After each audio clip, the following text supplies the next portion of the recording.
Hello, hello, hello, and welcome to the BiggerPockets Money Podcast. My name is Mindy Jensen, and with me, as always, is my stimulating co-host, Scott Trench. How's it going, Mindy? Scott and I are here to make financial independence less scary, less just for somebody else, and show you that by following the proven steps, you can put yourself on the road to early financial freedom and get money out of the way so you can lead your best life. That's right. Whether you want to retire early and travel the world, navigate a coronavirus-induced crash, or maybe possibly future recession, go on to make big-time investments in assets like real estate or start your own business, we'll help put you in a position capable of launching yourself towards your dreams.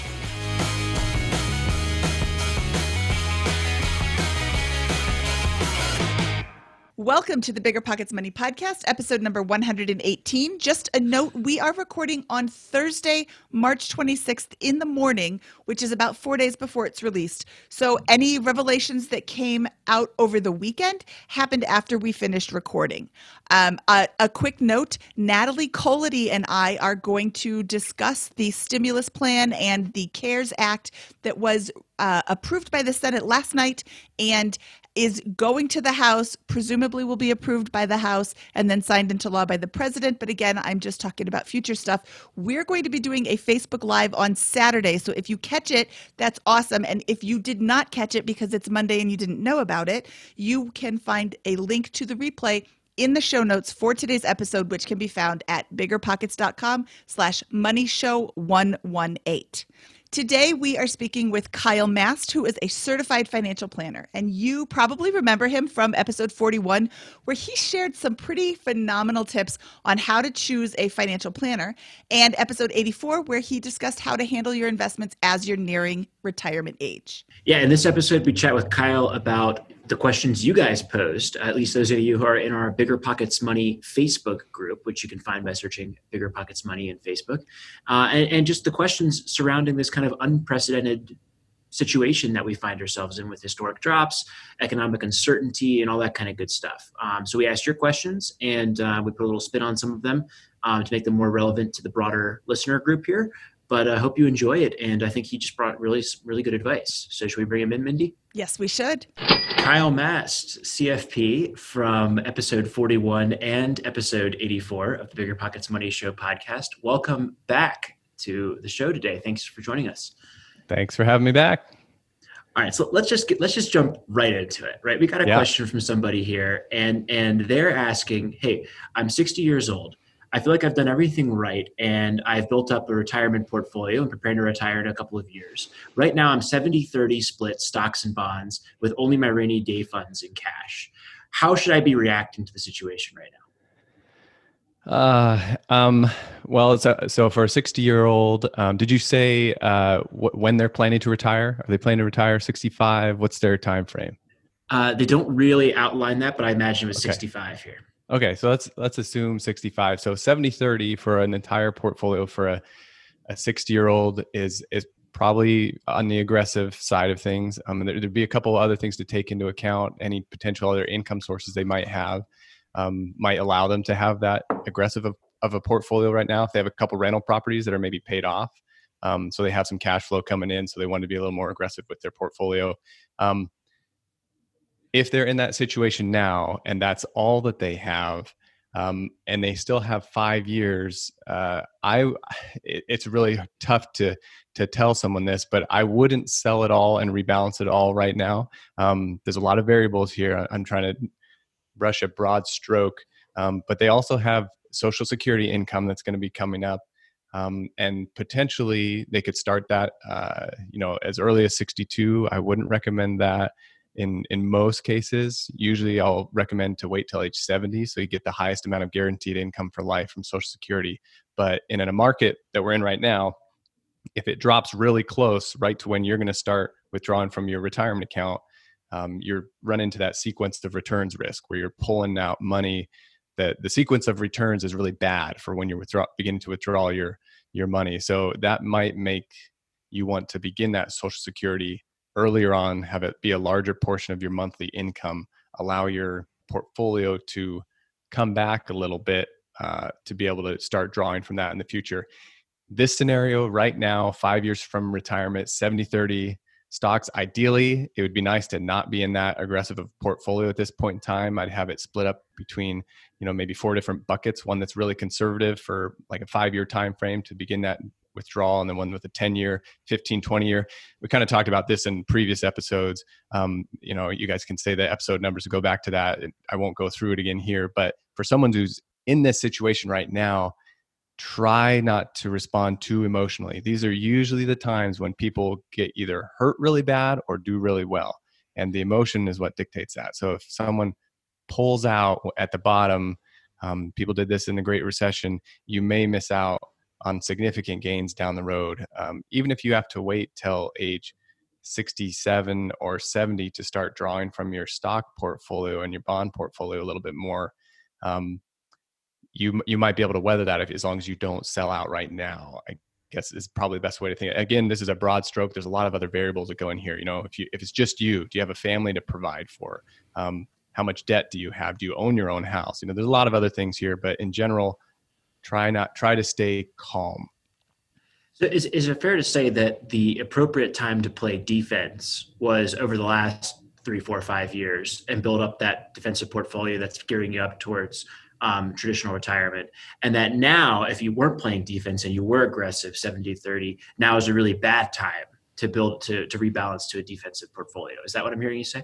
Yes, that's exactly right. Yeah. You want to use in the good times, prepare for the bad times, especially if you're nearing that retirement age. If you're within 10 years of retirement, I would say you really need to start structuring your portfolio for a potential market drop right at retirement so that you just have enough of it ready to weather a few years. And that might be 2 years worth of cash if you're a really conservative person, 1 year worth of cash, and then maybe 3 years worth of conservative government bonds or something like that. But you want to kind of structure it out. You don't want to make it all conservative, because then when inflation comes 15, 20, 30 years into your retirement and people are living longer now, you're not going to be able to keep up with your spending for the cost of healthcare and things that are rising at that point in time. So you need to have that split out. But yeah, defensive before it happens. And, I want to make sure that we're not getting on people for not doing that. It's 2020 vision is, or what's the phrase? What am I looking for? Hindsight 2020. Hindsight is 2020. But we just want to make sure we don't look at the past and try to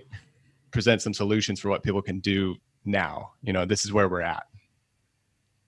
Yeah, I wish I would have sold. When did the market hit its peak? In February, 19th? Something like that, yeah. My crystal ball was not working that day, so I just kept it all in. We just interviewed Jim Collins on this, though, and that the whole point is, hey, it doesn't matter for us. We're not retiring in a few years, so you keep it in, and it doesn't matter. Right? Yes. And maybe I'll add something else to this. Dead too. people have the best returns. That's exactly right. They do.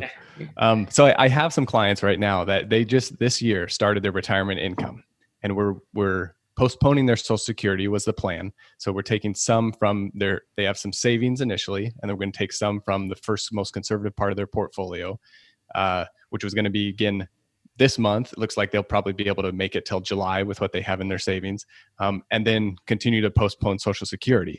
But one hedge in their plan was if the market dropped when we wanted to start beginning those withdrawals, we could potentially begin one or both of their Social Security incomes early to mitigate or reduce the amount that we're pulling out of their portfolio when it's low.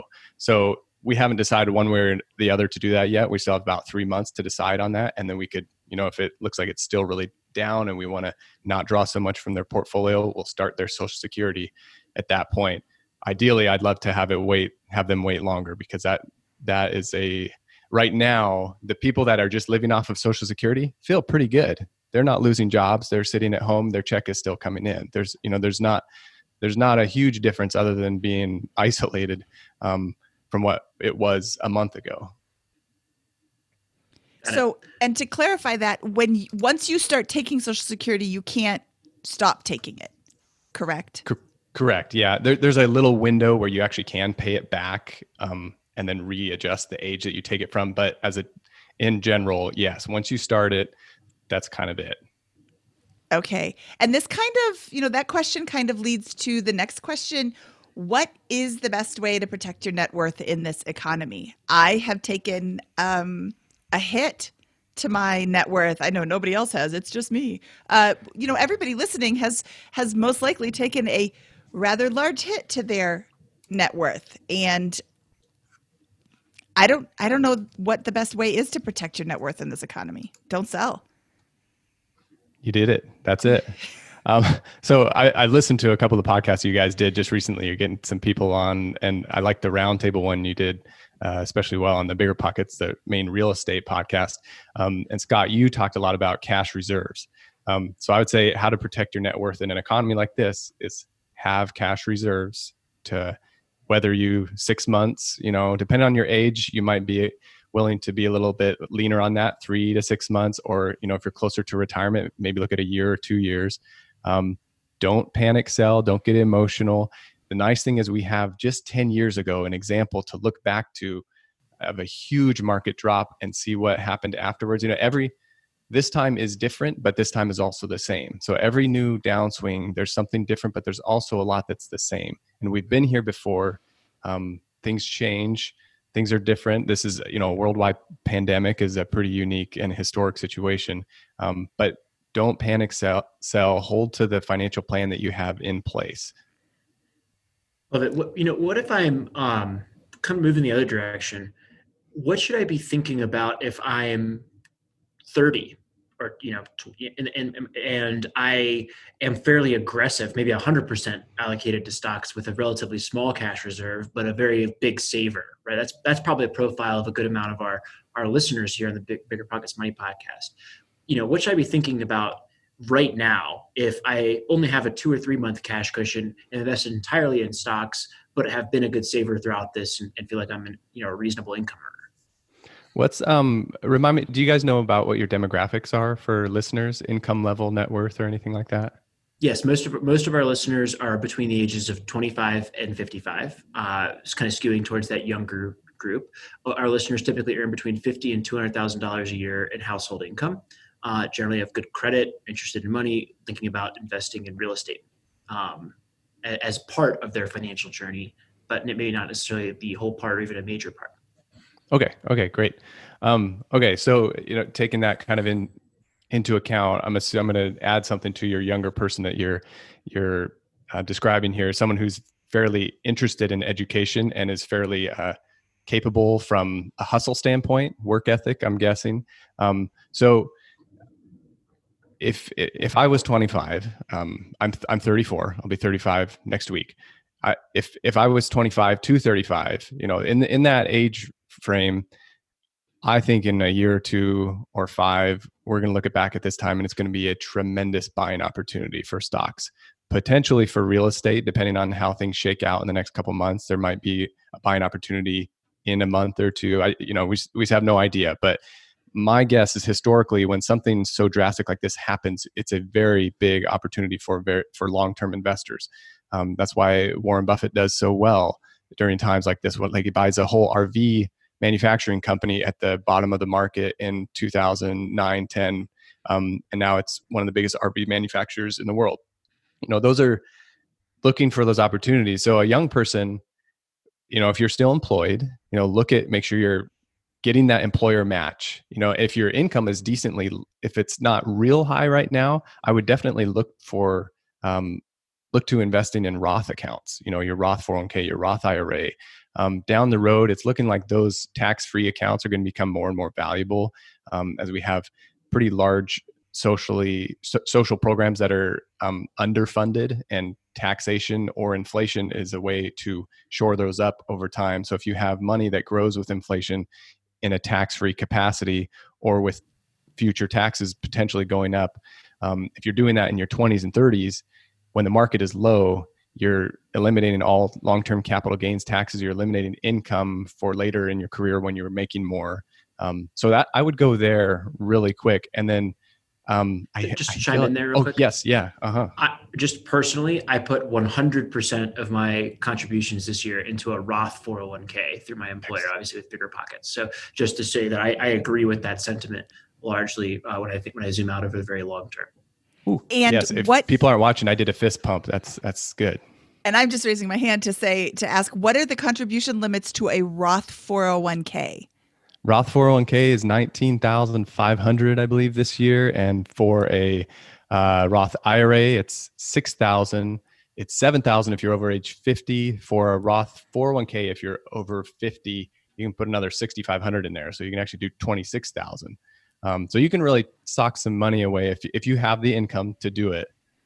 Okay. And I wanted to make a little note that the tax filing deadline has been pushed back to, is it July 15th this year? Which means, I checked with my tax people, it means that you can still contribute to your 2019 Roth IRA up until July 15th. So if you did not max it out last year, now, from what I'm hearing from you, Kyle, is a surefire, really good time to start putting money into there. And then you can also put money in for your 2020 contribution. So last year's was, I'm sorry, I don't remember the number that you just said. Is it 6,000 or 7,000 for Roth? 6,000. Yeah. 6,000 for Roth for last year and 6,000 for this year. Correct?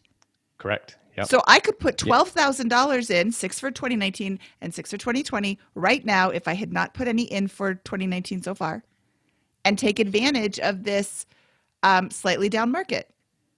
Correct. Yeah. And you could even do something crazy with your paycheck too. You know, if you have enough in cash reserves, and this is assuming that you have done well with your financial independence journey and you do have cash reserves and emergency funds, but you could literally put 100% of your paycheck in for a few months if you think this is a good time to be putting into the market.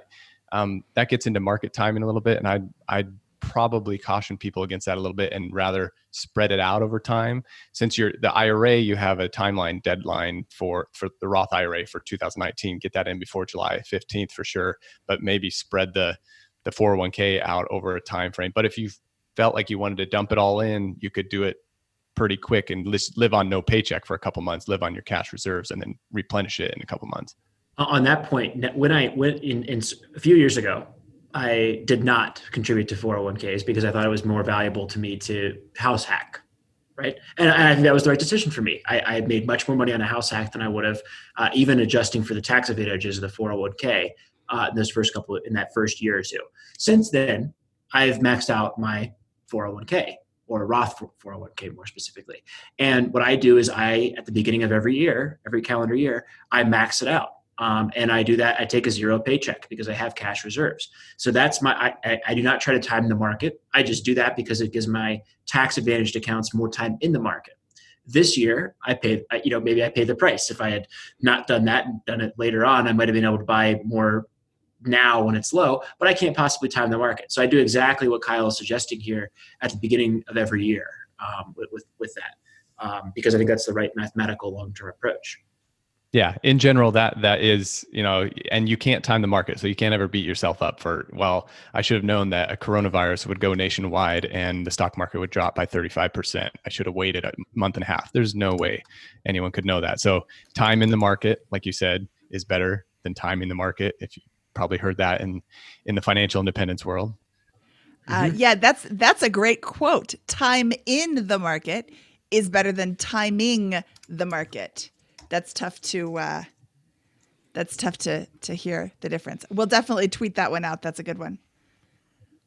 Okay. For beginner real estate investors, I think we are entering a very hard and unpredictable time. And these are questions that are coming directly from our Facebook group. I agree with this person. I think we are entering a very unpredictable time. Would it be a good plan to start investing in stocks for a short, mid-term, 1 to 2 years, leaving the real estate aside for a while? And I'm going to correct them right now and say 1 to 2 years is definitely short-term. It is not mid-term. You need to be thinking long-term with stocks. But Kyle, you're the guest today. Would it be a good time to start investing in stocks? That's a good point. So I should have said, given my disclosure at the beginning of this whole thing, but just to make sure, like everything that I'm saying here, everyone's situation is so unique. And not only that, the historic landscape that we're in right now is very unique in itself. And I'm learning a lot, of how to manage what it looks like when, so personally, I have properties in Oregon and Ohio.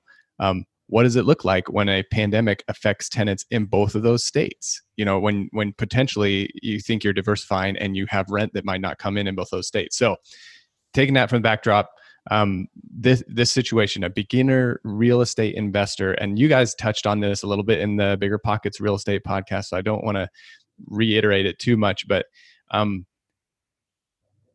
a good cash position is a very good thing right now. Make sure that you know that your job is stable and that you have some runway if you need to weather something where you won't have income for a little while. So as far as the time frame, 1 to 2 years, avoiding real estate and investing in stocks instead, I think it's a great time to be investing in the stock market. I think continually investing in the stock market as a diversifier with real estate is always a good thing. They move different ways. Sometimes they move together. Sometimes they move separately. The stock market moves really fast. Real estate moves much slower. So doing things like making sure you're maxing out your employer match, contributing maybe the maximum to a Roth IRA each year. So you're getting some of that tax-free wealth that's built. And you'll be surprised when you're 60, the clients that I have that have large Roth accounts, it's very, very nice because that doesn't affect other things like the taxability of Social Security. If they want to take 100,000 out and buy a rental property with it, there's no tax on it. So there's having Roth accounts built up over time is a very good thing. Depends on your own tax situation and everything at the same time. But I don't know that if your goal is to be a real estate investor, I don't know that I would wait a full 1 to 2 years before you also start looking at real estate. That seems like a long time. That seems like timing the market. You're kind of assuming that things will continue to go down quite a bit for 1 to 2 years. As a beginner, it might not be a bad idea to wait 1 to 4 or 5 months to see what's happening in your own personal situation, your market, the national market. That's not a bad idea. 1 to 2 years. If real estate is part of your long-term financial plan, it seems maybe a little bit long. Maybe reassess in 3 to 6 months to see what it is. But no harm in just waiting a little bit in a time of volatility. If it's something where you're procrastinating on something in good times, that's a different scenario. But this is a time where there's a lot of uncertainty. So there's no reason to not hunker down just a little bit and see how things play out. Yeah, and I'll just chime in there. If you're buying your first property and you're planning to self-manage and maybe do some DIY repairs, and your state is shut down temporarily, maybe you wait till the state opens back up yes. as part of that, right? But so there's probably a temporary lack of transaction volume that's going to occur in the coming weeks, relative to what was happening previous year, what we would expect kind of seasonally in March, April, in general. But I think entering into real estate and investing in the stock market for the long term do not change for me, and probably don't change for most, which seems to be what you're saying. Yes, you just need to have your plan for the long term. What are your goals? The time you want to spend with your family, the time you want to travel, the amount of income you want to have, what you want to give away. That's what dictates what you do during times like this. It's not the times themselves. It's where you want to go that should be dictating your decision making. Oh, that's so perfect. I am going to jump in here and say I completely agree with you. And Scott, if this is your first property, now is the time to just kind of hang back and keep an eye on the market. You hopefully, if you were thinking about buying something anyway, you've been watching the market, you know what a good deal is in your market. So now you can recognize when somebody who made a foolish choice a few months ago and has no other exit options, maybe you can capitalize on their mistake, which sounds terrible to recommend, but there are going to be real estate deals coming up on the market because people made foolish choices in the last year when they made their purchase. And so, keep an eye on what's going on, but be very hesitant to jump in with both feet. I also want to go back to the cash reserve comment. I really feel very strongly if you don't have super strong cash reserves right now, you have no business buying real estate, especially if you're inexperienced. But when you say cash reserves, when you talk about having a cash cushion, you're talking about actual cash in a bank account, not in any sort of investment account, not in any sort of anything other than a plain old savings account in a bank. Is that correct? Yeah. Yes, you're going for maximum boredom. The most, like, you can just sitting there earning nothing, you can get 1.7% if you find a good online savings account. But You want something that you can, at a moment's notice, and essentially look at 3 to 6 months of what it would take for you to cover all your expenses. That's what you're looking to have in that bank account. Boring. You can take your risk with everything else. You have that, take a lot of risk, do your 70-30 portfolio.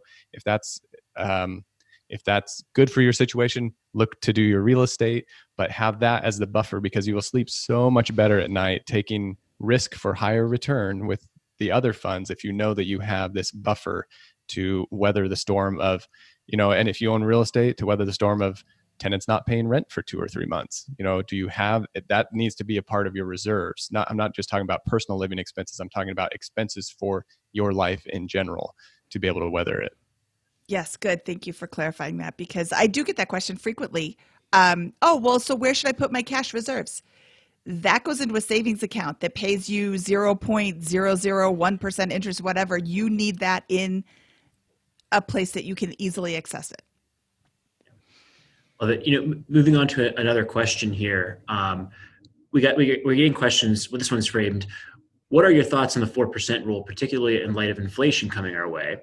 And what does inflation mean going forward for us? And I want to add some context to that, where I've seen some folks talk about, hey, I retired using the 4% rule recently.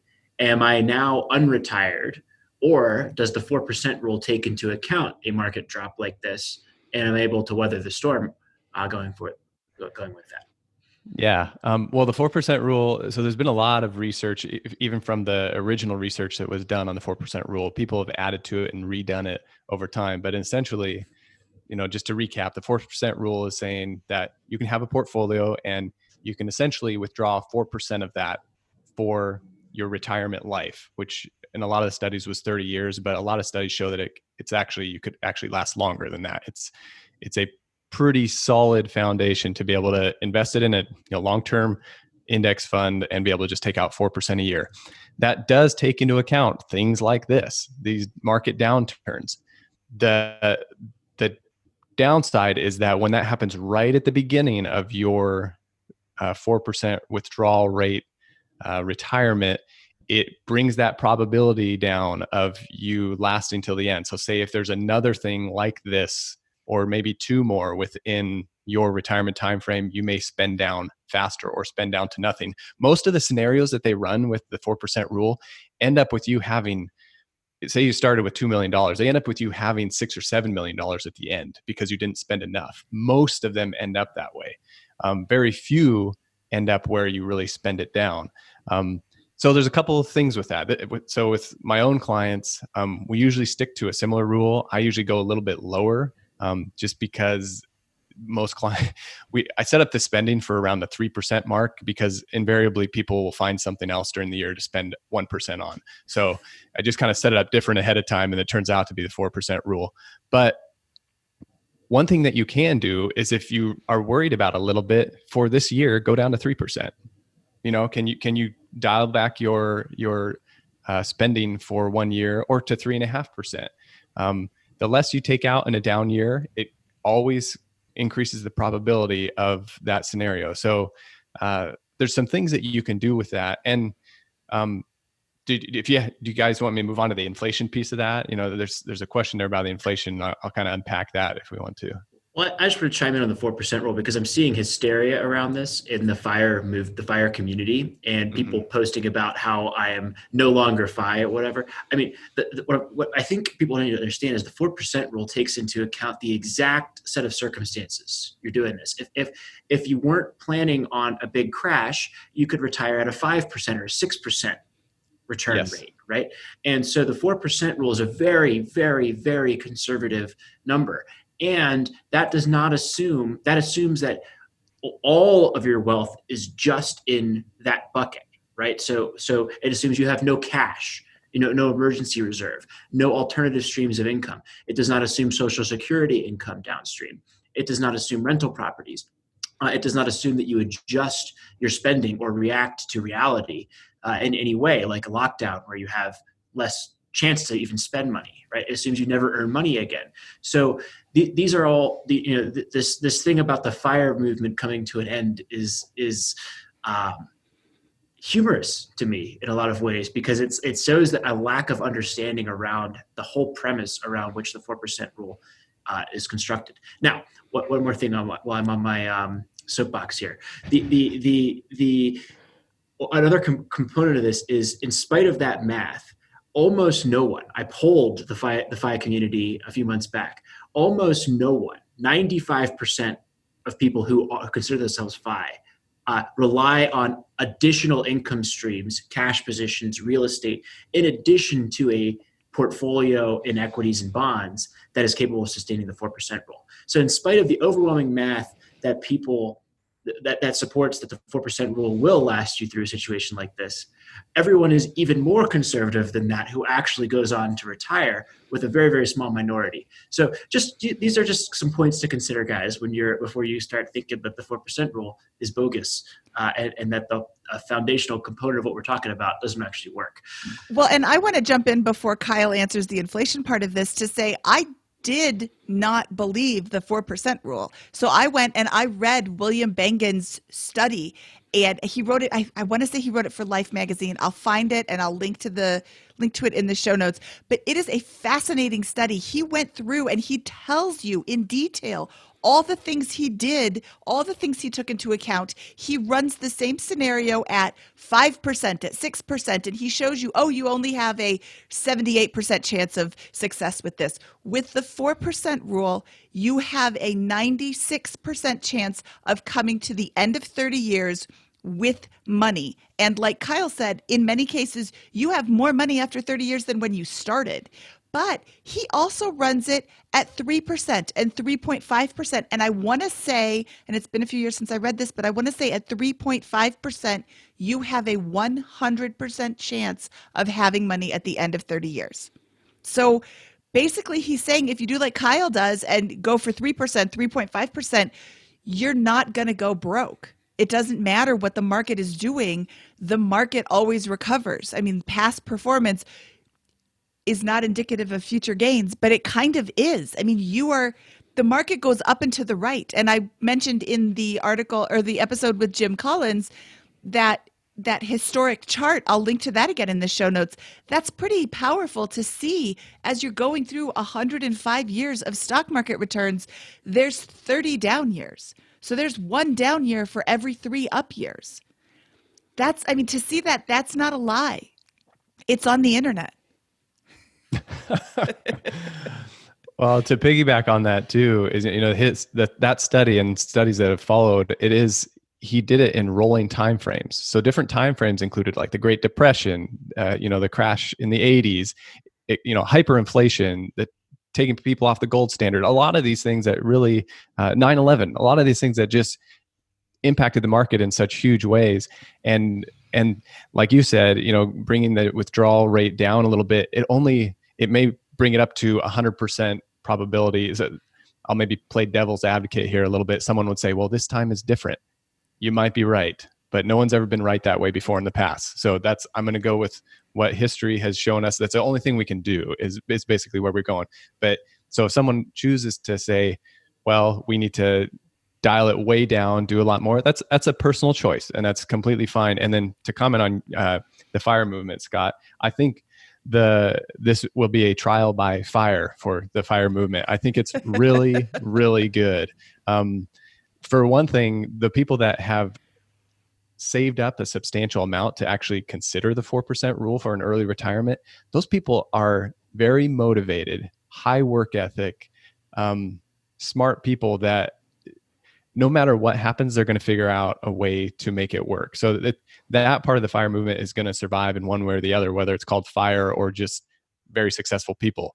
But this will help people judge the emotional capacity that they have to trust in investing for the long term.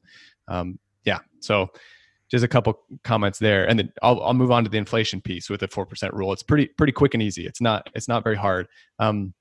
So in the question, something to the light of, particularly in light of inflation likely coming our way. So I'm going to assume a couple things here. in the question that people think inflation is coming because stimulus is being done to the economy, which is often the case. It can take a while to bleed into the economy. A lot of stimulus, government stimulus, printing of money went in the Great Recession, and we actually haven't seen a lot of inflation. There's a lot of different opinions on why that is, but eventually down the road, inflation will happen if things continue, if there's just more money supply out there. It's just reality. However, the 4% rule takes that into account. Your assets inflate as inflation goes up. If you own real estate, if you own stocks and bonds, over time with inflation, the underlying assets of those things also inflate. And it's one of the best ways to hedge for inflation. One of the worst ways is to do something like move everything to cash in a time like this. You're going to just crush yourself from an inflationary standpoint down the road. But I'm not sure exactly what they're asking in the question, but that's kind of the 4% rule has great capacity to withstand inflation. It's built for that. Well, yeah, I think you had really good commentary on this earlier too, where you talked about the advantages of the Roth, right? Where you think there's going to be long-term inflation, and with all this spending, somebody's going to have to foot the bill, whether that's everybody jointly through inflation, or whether that's folks who are saving up for retirement, listening to this show, who are going to be wealthy and therefore higher income earners who are going to pay higher taxes down the road, right? And that kind of and so your Roth or Roth 401k seems like a great avenue to invest as a hedge against inflation and against rising tax rates downstream. Yeah, maybe before we jump off this one, since we jump back to the Roth, I was going to mention it earlier. Another good strategy to keep in mind during this time is potentially converting some of your traditional IRA or pre-tax 401k money to Roth money. You got to be careful, and this is different for everyone's situation, because every time you do that, it's taxable income to you. So if you convert $10,000 in an IRA to a Roth IRA, you make $50,000 a year. You now make $60,000 this year. And that has implications for whether if you're qualifying for health insurance subsidies or it goes onto your income. So you need to make sure that that's the right choice. But when the market tanks like it is now, if you can convert what is now 35% less in money from taxable in the future to tax-free, pay tax on that lower amount, and then it comes back up, you pay less tax than you would have anyways, and now you have that increasing for you. So it's the down markets, there's a huge opportunity for Roth conversions if people are willing to do it. Okay, so let's say I want to do that. Who helps me do that? Do I talk to you, a financial planner, or do I talk to a tax expert? Who's going to help me figure out how the best way to do that is? Mad scientist. The mad scientist. Yes. Scientist. Yeah, definitely. Get on his website. He has great, and he has good stuff about the mega backdoor Roth IRA too. Some of these other more advanced strategies that you can do, but you could do it on your own. If you say, for example, you have an account at Vanguard, an IRA, you can convert it right there to a Roth IRA at Vanguard. Pretty simple. You just want to make sure that you are understanding the tax implications. So maybe talk to your tax preparer and say, I'm considering converting some to a Roth IRA, maybe 10,000, maybe 5,000. Will that have what is the impact that will have on my taxes? I do this for clients all the time too, and I coordinate with their tax preparer. So I'll say, I just converted 45,000 for a client from his IRA to his Roth IRA. And we did it last year too. And we're kind of doing it over several years. But I email his CPA, say, we're thinking of doing it again. Does he have any other income that potentially might come in that I don't know about that's going to mess with this? She emails back, nope, we're good to go. Convert it. So you can do it on your own. If you have a financial planner going over your financial plans and kind of keeping track of everything, you're not as much of a DIYer. They should be able to coordinate it for you as well. It's a pretty run-of-the-mill thing for a CFP. But if you're going to do it on your own, just make sure you understand your own taxes, or you talk to your tax preparer also. Okay, that's a really interesting tip. Now I've got to go look at my plans and see what I have available. So I have a self-directed solo 401k. Is it worth taking money out of there and putting it into a Roth? Because I'm using that for investing in real estate, investing in syndications, investing in like private loans and things like that. But now this is tempting. So now you're getting deep. So the self-directed 401k and investing in real estate, what I would caution people is when you're doing these conversions or even investing in real estate, you need to be careful of some hidden taxes that can show up if you're doing any leverage inside of those accounts. I, I'm gonna make sure I don't give too much advice on that in this podcast, but it's definitely a possibility. What I would say is that it has to do more with your current tax brackets, because basically what you can do is you could convert a certain amount, but what you might find is that it bumps you from the 12% federal bracket into the 22% federal bracket if you convert too much. So there's the taxable income for federal goes up to about 80,000 at 12%, and then it jumps to 22%. So usually what I have people do is I'll have them convert up to that 12% mark. So you pay tax at the 12% rate and not convert over that. That's what I just did with this client. They're semi-retired, so their income's really low, so we can convert big chunks and fill up that bracket. But that will dictate a lot of it. I wouldn't just willy-nilly convert it, because you might bump yourself into a 22% bracket. And if you're in a state with income tax, make sure you move to another state for a year before you do the conversion, or something. I could jump from Oregon to Washington for a while, do a bunch of conversions before I move back. But coronavirus is worse up there, so I probably won't go. Yeah. But yeah, those are some, make sure that would be definitely one, run it by your tax preparer and say, this is what I'm thinking of doing. Is there anything that I'm missing that will hurt me in the short term and the long run? Okay. Yeah, there's a couple of individual cases where I think this could be particularly interesting advice that's very helpful, right? So suppose, let's use one example where I've got someone who makes $100,000 a year, and their real estate portfolio generally produces about $10,000 in taxable income. But this year they lose a lot of rents, right? So they actually have a loss of $10,000, $15,000, $20,000, right? What you're saying is they'll be in the same tax bracket, and it could be a consideration for them to maybe begin rolling off some of their 401k and putting that into a Roth through a back door, because they're already going to have lower taxable income anyways, because they're below the $150,000 limit. I'm getting very specific and technical at this, right? Yeah. Yeah. Another example would be someone who owns a small business and has a big loss this year. Right. Well, now you may convert all of your 401k or a huge chunk of it until you get back up to zero in AGI for the year. Right. This is what Mitt Romney did famously a few years ago to get a tremendous amount of money into a Roth IRA. So something to consider there if you're a small business owner who is taking a loss. You obviously don't want to take a loss, but that's a way to mitigate or take advantage, of that situation from a tax perspective. Definitely. Yeah. Every crisis has some sort of opportunity, and the Roth conversion is a huge one for any down market, or like you said, loss in business income, or if you lose your job for a year, but you have that cash runway that you can live off of, or if you're not working for half a year. I've had several clients that went back to school for a year to change careers. So they had basically no income during that year. They had some student loans that they lived on, or they lived on reserves. During that year, they converted all their money at very low tax rates, and now it's all Roth money, and now they're making a lot of money, as opposed to the year when they didn't make anything and they used that room they had in their tax brackets to get it into a tax-free account.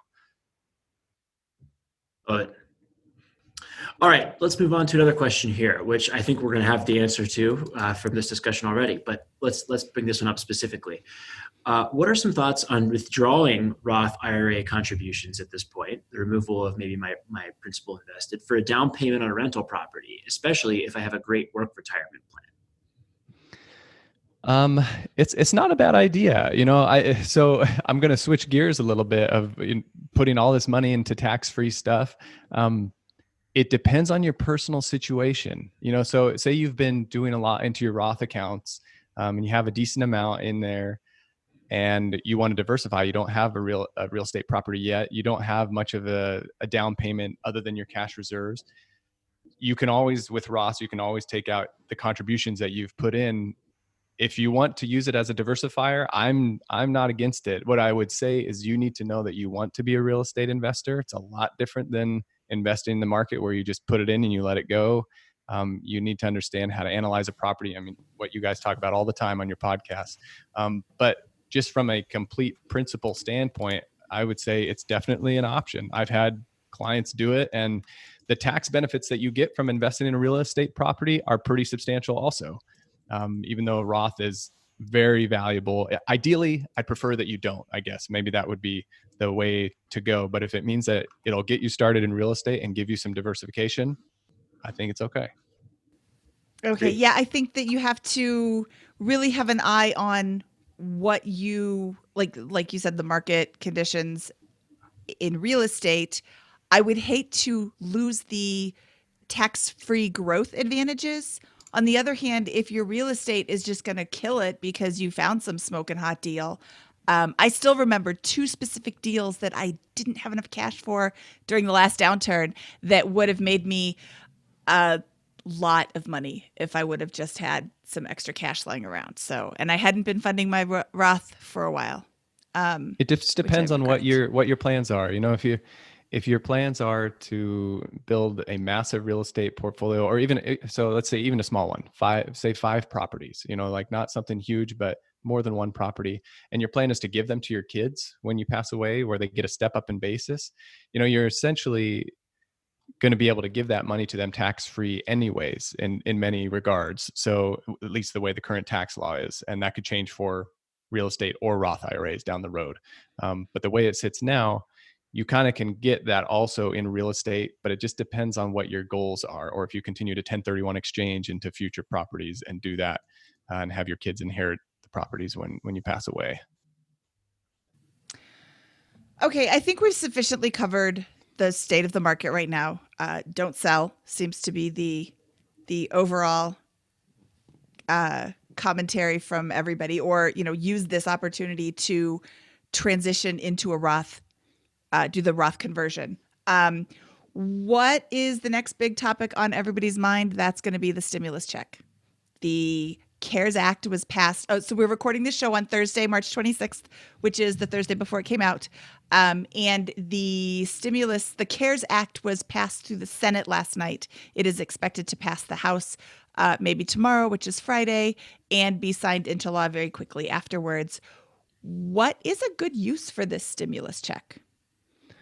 It's going to be pretty boring. My recommendation, cash reserves, shelter, food, water. I mean, actually, I should put it in different order: food, water, shelter. And then from there, you go down the line of what your cash reserves look like, your overall financial plan, the strategy that you want to put in place. You just kind of go down the line like any other paycheck that you would get with your current circumstance.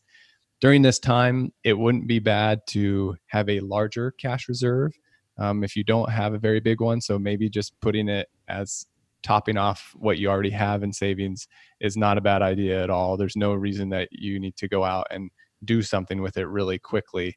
The other thing that I guess I would say is I probably wouldn't recommend that people pay down long-term debts with it right now, like a low interest rate student loan or a mortgage, unless you have cash just everywhere. And this is just coming in and you've got a year's worth of cash reserves sitting there and you just don't need any more. Then you can do something like that. But in general, because of the uncertainty right now, I'd wait a little bit and just keep that in your reserves before you decide exactly what to do with it. Maybe, a high interest rate credit card would be on the list. If you have 2,000 or 3,000 in a high interest rate credit card that you can get rid of, that might not be a bad idea too.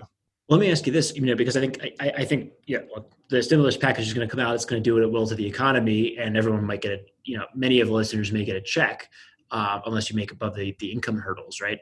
But what is there to talk about with that? Beyond, hey, you have an extra $1,000. What do you do with it in any circumstance? I love this discussion around the debt question, though. I love, does this, there's three options for people that have debt, right? It's pay it off, stockpile cash, or invest according to their strategy. I mean, there's plenty more options than that. Spend on your lifestyle, whatever.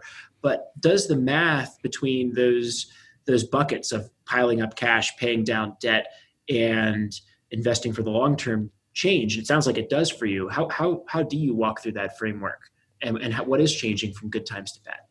Yeah. So usually in normal times, I would say, not in extremely volatile times like this, I would look at a client situation, and some clients are really debt averse and really like the feeling of being debt free. And that's a huge goal for them, whether it's real estate or consumer debt.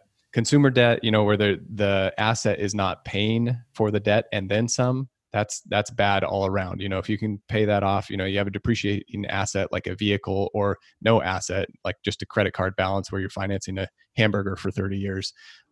Anything like that's not good debt in the long run. So that's pretty easy discussion in any market. The long-term 30-year fixed mortgage or the 20-year student loan that are in the 2 to 4% range, very low payment. In a time like this, even my clients that are more inclined to pay those debts off, unless we can eliminate it completely, which means taking that payment out of their monthly cash flow, freeing up the amount that they need each month from their investment accounts or just to live on from other sources. In times like this, I usually recommend to hold on to it. Let's see where things go. Cash in uncertain times is very powerful and a very important thing to have. That's why there are runs on the banks in depression era times. That's why people tend, like when this stimulus comes out, I wouldn't be surprised if a lot of it doesn't flow into the economy initially, other than rents, like people paying for their housing and maybe some food. But for most people, it's probably just going to go right into a savings account because of all the uncertainty, which I think is, depending on what you want to happen with the economy, probably not what they want to help stimulate things, but it's right on a personal level for people. But yes, to answer your question, it does change in a time of uncertainty like this. In normal times, I will present the options to clients and kind of go either way, because if you pay off debt, and I think you guys actually talked about this recently, you pay off debt, it's a guaranteed return. If your debt's 4%, there's no risk to you in getting that 4%. Every return that you get has a risk factor to it. When you're paying off debt, that factor is zero. It's completely risk-free. You get that return no matter what. If you put it in the market, you might get 7 to 12%, depending on, last year, 25% if you're in an aggressive portfolio. But there's risk with that, and you just experienced it right now. So that's the trade-off. And some clients just want to pay things off. I have a client that we actually paid her house off. We took money out of her account last year, paid her house off completely. And so she doesn't have a house payment now. It turns out that it was awesome because the market was up. We didn't do it because of that. It's because she was so stressed about all the bills she had to pay in her life. And it was a way we could get a guaranteed return. And then now she lives on less than her Social Security income. So she's fine. And she has no debt payment on her house. So it just depends on your personal situation a little bit. But yeah. No, I just want to chime in that I completely agree with that. And I see it as exactly what you described at the end there, a risk reward problem. Right. And in a great booming economy, right, when the market, it's almost a market timing issue, which we don't like to do. Right. But when you have a big boom, like we were in last year, right, your math is, hey, I've got my low interest debt like my mortgage and my high interest debt like credit cards. And those are kind of no brainers for me as a long-term investor. I do not prepay mortgages down early. And I would certainly prioritize a credit card debt as an emergency. But in that gray zone in between, that 5, 6, 7, 8% interest rate stuff, maybe there's a harder decision to think about. Do I pay it down or do I invest because I got a spread? Well, now the value of a cash reserve, the risk reward value of that, the return you might get on that in terms of your ability to sleep at night, that's just gone skyrocketing up versus the interest rate on your debt. And same potentially, depending on how you look at things, with your long-term returns from an investment in the market. So that, that's where I think the long-term debt repayment is beginning to skew for a lot of people, if you're looking for a framework to think about it. Yeah, that's a really good way to put it, that the fact that cash reserves now, the return on that in your terms, saying the ability to sleep at night, has gotten higher right now. So that it's a lot more valuable than it was last year, I guess. Okay, so Kyle, you touched on estate planning just a few moments ago. How can someone find a good estate planner or estate planning attorney? That's a good question. It's just, rock stars refer rock stars. I think I heard David Green say at the BiggerPockets conference, or somebody, maybe it was one of you guys, and I'm crediting the wrong person, but no, that's Green. If you know a good professional in your life, whether it's a CFP, a CPA, a real estate professional, successful business owner that has their act together, ask them who they use for their estate planning attorney, and that I would give them a go. Usually that's the best way to find them, rather than just Googling and taking the first one that you come across. I think that's probably the best way to go about it. It's the best recommendation I can give. And you might, if you're looking for a specific area, like if you're kind of real estate heavy, I would look for someone that maybe has more expertise in real estate.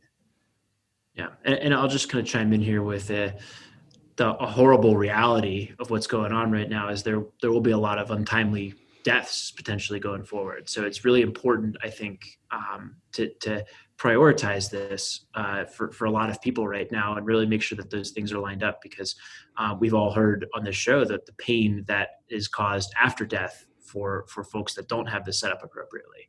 So something to really consider in the next couple of weeks as we're on lockdown. Never been a better time to get these ducks in a row if you're listening.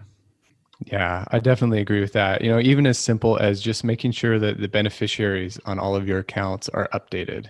It's a pretty simple thing to go through and do that. A lot of times people assume estate planning is something very complicated, but if you can just at least make sure on all your investment accounts and you have a simple will that just kind of dictates where things go, that will alleviate a lot of pressure from your family if something were to happen. And that the last thing that you want is to add on a financial burden or family infighting at a sad time to begin with.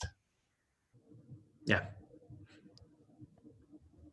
Yeah. And the importance of estate planning, we really talked about this in an entire episode with Hari Mix on episode 49. His mother, he had the benefit of his mother had cancer, so they were able to work together to plan her estate before she passed so that her wishes were carried out. And that's really what estate planning is. It's not really, I think a lot of people don't want to think about dying. They don't want to think, oh, I'm not going to see my kids grow up or, whatever. But when it's your time, which is awful. It sounds so callous, and I don't mean to be that way, but you have to remember that you're planning for your children's future. You're planning for your spouse's future. Or if you've got nobody in your life, you're planning for your money's future. If you want to give it to, the Mindy Jensen Foundation, you're welcome to. But you have to know, you have to put that in writing so that your wishes are carried out. And that's really what's the ultimate goal of estate planning is. You want your money to go where you want it to go, because what are the consequences of not having your estate planned? You have a bunch of money and now you're dead. What happens to your money? Who dictates that? The state dictates that. Isn't that correct? Your family will fight over it. Your family will fight over it. The state will say, well, sorry, we're just going to tell you what is going to happen and that's it. And it's your money. It's my money and I want it now. Remember J.G. Wentworth? It's your money. Put it where you want it to be. Yeah, I think it goes along with being a responsible person. We all have things that we're responsible for, whether it's other people in our lives or things in our lives. Even, if you're a business owner, having something in place, so if something happens to you, how does your business run? The clients that you serve, things like that. All of that. It may not be, like you said, Mindy, it's not fun to talk about, but it's a responsibility that we have to make sure that we take care of. And sometimes we do things that may not be fun, but is the responsible and right thing to do. And this is kind of one of those things that you just need to make sure that you get it done. Right. Okay. All right. Well, on that lovely note, should we move on to how are we going to end the show today? Are we going to do the famous four again? Or are we going to do a variation of that? We've already had you on twice. Yeah, I think that we should definitely do the joke. And even if Kyle isn't prepared, since we did bring questions in from all of our members of our Facebook group, somebody gave us a really great joke, a fairly timely joke. What are the best jokes to tell when you're quarantined? Inside jokes. Yeah, there you go. Oh my goodness. Isn't that horrible? It's perfect for the show. Scott loved it, and I thought it was terrible. So thank you for that delightful joke. Do you have any books you want to recommend, Kyle? Oh man, I'm trying to think. I don't even remember the other ones that I've recommended in the past. I know I recommended Scott's Set for Life, and I was trying to throw it in here again. And some of these people wondering what to do. It's always good to find a book that kind of outlines things that can walk you through a process rather than just getting all this information that's out there. So any book like that. There's a book called it's When. I think it's called When by Daniel Pink. Mm-hmm. Power of Perfect Timing or something. I'm butchering the title. But Scott, you've made a couple of comments on some of the podcasts I was listening to recently about during this time, making sure that we are not falling into habits that are not going to benefit us when the virus is moved past and the economy starts to roar back to normal. Making sure that I'm not sitting here in my office eating queso dip and chips, which I may have been doing. But that's a good book that just talks about finding the rhythm that works for you in a work environment. A lot of people are not used to being self-employed or self-motivated, and now we're in a place where a lot of people are working from home. So you kind of have to find that rhythm. So I would recommend that book. That's just off the top of my head. Okay, and that is called When: The Scientific Secrets of Perfect Timing by Daniel Pink. And of course, we will put these links to everything we've talked about today in the show notes, which can be found at biggerpockets.com/moneyshow118. Let's see, what are the other... Oh, where can people find out more about you? Yes, we can still talk about that. This was supremely helpful. Same place, KyleMast.com. My firm is clarity.financial. Again, as in the past, this is not an advertisement for new clients. I still have I'm finally getting to people that have been on my wait list for about 12 months. But I still enjoy hearing from people. So feel free. There's a little link on the website. You can email me and reach out. I always like hearing from people. But yeah, those are the best places. I'm on Twitter too, Financial Kyle. But yeah. Awesome. Kyle, this was fantastic. I really appreciate you coming on and helping answer the questions that our listeners have. I know that these are I like your word volatile. It's better than scary, but these are very volatile times. And, I heard a quote that of course, I'm going to butcher, but don't let your current emotional state derail your long-term financial plans. And when you look back in a few years, this will be a blip. I mean, it's a big blip, but it'll be a blip on your financial screen. So stay the course that you had in place a month ago, a year ago. Yeah, I like that. There's a quote I often think of: never forget in the bad times what you knew to be true in the good times. And I think those are the things that we need to remember right now. Things are very similar, even though a lot of things are different right now. Things will change back to what we know and are familiar with. Yeah, that's a great quote.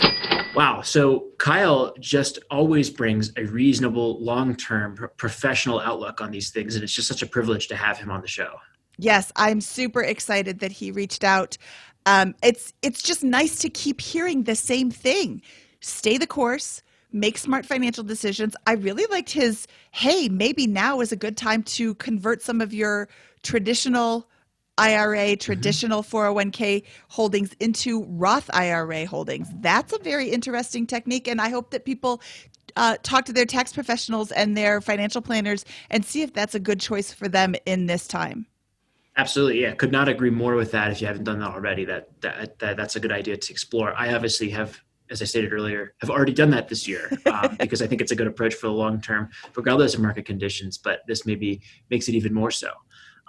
So yeah, really good stuff there. Just wanted to chime in and mention yet again, hey, we're working to bring you guys, our listeners, as much relevant and helpful content as we possibly can. So please send us messages, reach out on the Facebook group, comment if you have topics that you want us to discuss, problems that you're having, things, ways that we should be looking at the situation that can be helpful. We appreciate all of the discussion and engagement we're getting in that group, and it's really fun.